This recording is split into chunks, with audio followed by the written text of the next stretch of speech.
ನಮ್ಮ ಮುಂದಿನ ಸ್ವಚ್ಛತಾ ಕಾರ್ಯ ಇದೇ ತಿಂಗಳು 30ರಂದು ಭಾನುವಾರ.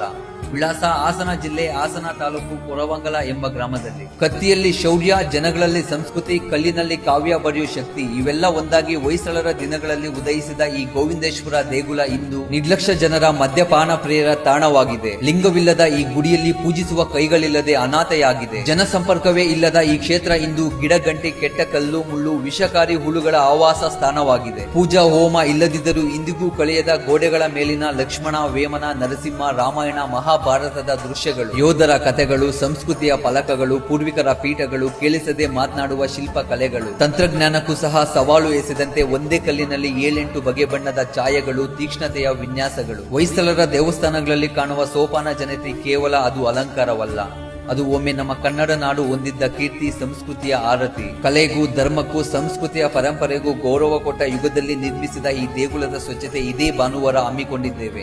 ದಯವಿಟ್ಟು ಬನ್ನಿ, ಎಲ್ಲರೂ ಕೈ ಜೋಡಿಸಿ. ನಾವು ತೆಗೆಯುವ ಪ್ರತಿಯೊಂದು ಒಣ ಎಲೆ, ಕತ್ತರಿಸುವ ಮುಳ್ಳು ಗಿಡ, ಶುದ್ಧೀಕರಿಸುವ ಆವರಣ, ನಿಲ್ಲಿಸುವ ಬಿದ್ದ ಕಲ್ಲು ನಮ್ಮ ಸಂಸ್ಕೃತಿ, ನಮ್ಮ ಧರ್ಮ ಉಳಿವಿಕೆಗಾಗಿ ನಾವು ಮಾಡುವ ಪ್ರಯತ್ನ. ಈ ಪ್ರಯತ್ನಕ್ಕೆ ಮತ್ತಷ್ಟು ಬಲ ತುಂಬಲು ಆದಷ್ಟು ಈ ವಿಡಿಯೋವನ್ನು ಶೇರ್ ಮಾಡಿ, ಕೊರವಂಗಲ ಸುತ್ತಮುತ್ತಲಿನ ಜನಕ್ಕೆ ವಿಚಾರ ತಲುಪಿ ನಮಗೆ ಸಹಾಯ ಆಗುವಂತೆ ಮಾಡಿ. ದಯವಿಟ್ಟು ಫಾಲೋ ಮಾಡುವ ಮೂಲಕ ಆಶೀರ್ವದಿಸಿ, ಮತ್ತಷ್ಟು ದೇಗುಲಗಳ ಜೀರ್ಣೋದ್ಧಾರಕ್ಕೆ ಶ್ರಮಿಸುವಂತೆ ಮಾಡಿ. ಜೈ ಶ್ರೀರಾಮ್. ಧನ್ಯವಾದಗಳು.